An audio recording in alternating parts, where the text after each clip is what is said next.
Assalamualaikum warahmatullahi wabarakatuh. Selamat pagi anak-anak. Bagaimana kabarnya hari ini?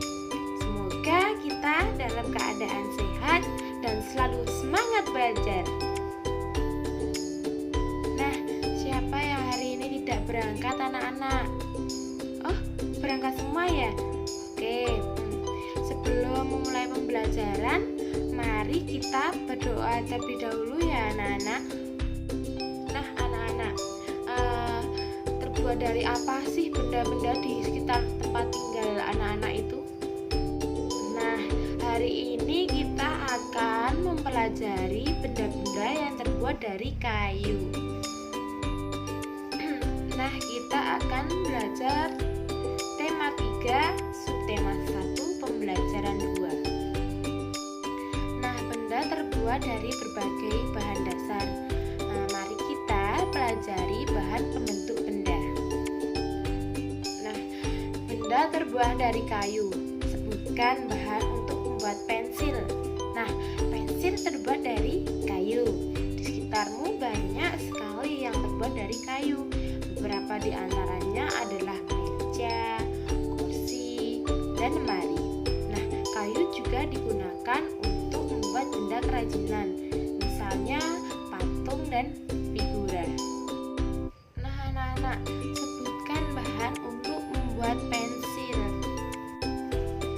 Nah, kayu adalah bagian dari pohon. Untuk memperoleh kayu, kita harus menebang pohon. Nah, kemudian mengambil bagian batang untuk diolah menjadi berbagai macam benda. Nah, perubahan dari batang kayu menjadi benda-benda tersebut melalui proses yang berbeda-beda. Nah, pertama, batang pohon ditebang. Batang pohon yang sudah ditebang disebut kayu gelondong atau log. Nah, kemudian log dikirim ke pabrik atau pusat pengrajin. Nah, pengirim log menggunakan angkutan khusus seperti truk melalui darat atau kapal. Potong sesuai keperluan. Untuk menghindari jamur dan serangga yang dapat menyerang kayu, maka kayu perlu dikeringkan. Nah, cara hanya dengan dijemur. Kayu dijemur sekitar 2 hingga 4 minggu. Setelah dijemur, kayu diolah sesuai keperluan. Nah, kayu dapat dipilih menjadi bahan dasar benda. Mengapa? Karena kayu mempunyai banyak keunggulan. Nah, keunggulan kayu adalah dapat dibentuk. Beberapa benda yang terbuat dari kayu jati dapat bertahan sampai puluhan bahkan ratusan tahun. Nah, kelemahan benda berbahan kayu adalah tidak tahan api sehingga mudah terbakar. Namun, ada beberapa jenis kayu yang mudah terserang rayap atau serangga lainnya. Nah, anak-anak, berapa lama waktu yang dibutuhkan untuk mengeringkan kayu? Nah, benar, kayu dijemur sekitar 2 hingga 4 minggu. Apa keunggulan benda yang terbuat dari kayu? Oh, ya benar, keunggulan kayu adalah mudah dibentuk.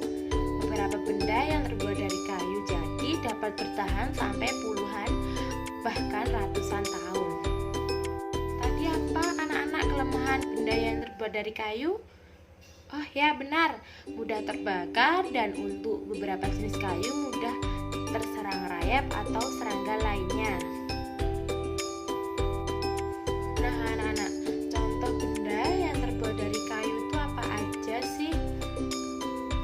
Oh benar, meja, kursi, lemari, patung, dan figura. Nah, tadi anak-anak telah membaca cara mengolah kayu. Kayu diolah menjadi benda-benda yang dipakai sehari-hari. Nah, anak-anak sekarang buka buku siswanya ya. Nah, di situ disuruh tulis dan lengkapi gambar pada kotak. Nah, bagaimana pembuatan benda-benda dari kayu berdasarkan bacaan tadi? Nah, yang pertama penebangan pohon. Nah, yang kedua itu pengiriman log. Nah, yang ketiga tadi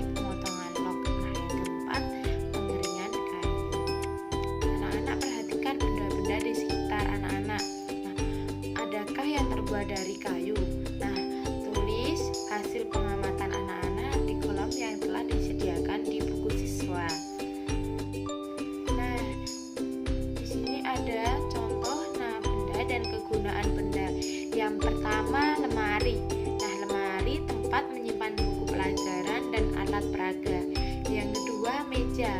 Meja tempat menulis dan menggambar. Yang ketiga, papan tulis untuk menulis pelajaran yang sedang diajarkan. Yang keempat, kursi sebagai tempat duduk saat belajar. Yang kelima, figura, tempat untuk memasang gambar. Nah, fungsi hutan antara lain untuk menyerap air hujan. Hutan menyimpan air hujan tersebut dalam jumlah yang banyak. Namun ketika hutan digundul, membuat aliran air terganggu. Hal ini menyebabkan air menggenang. Akhirnya terjadi banjir yang mengalir ke pemukiman penduduk. Nah, kebutuhan benda dari kayu yang terus meningkat mengakibatkan kebutuhan akan bahan kayu terus meningkat. Setiap tahun banyak pohon yang ditebang untuk mendapatkan kayu. Terkadang ada sekelompok orang yang menebang pohon tanpa izin. Kegiatan ini disebut penebangan liar. Nah, semakin lama jumlah pohon di hutan juga semakin berkurang. Nah, sekarang musyawarah. Musyawarah bertujuan untuk membahas bersama suatu masalah dengan tujuan mencapai keputusan bersama untuk menyelesaikan masalah tersebut. Nah, di desa Siti banyak penebangan liar. Bagaimana cara mengatasinya, anak-anak? Nah, pemerintah harus memberikan sanksi yang tegas terhadap para penebang liar. Nah, pemerintah harus memberikan sanksi yang tegas terhadap para penebang liar. Apa yang terjadi jika penebangan liar tidak dihentikan, anak-anak? Nah, jika penebangan liar tidak dihentikan, maka akan dapat mengakibatkan bencana banjir dan tanah longsor. Nah, bagaimana cara mengembalikan hutan seperti semula, anak-anak?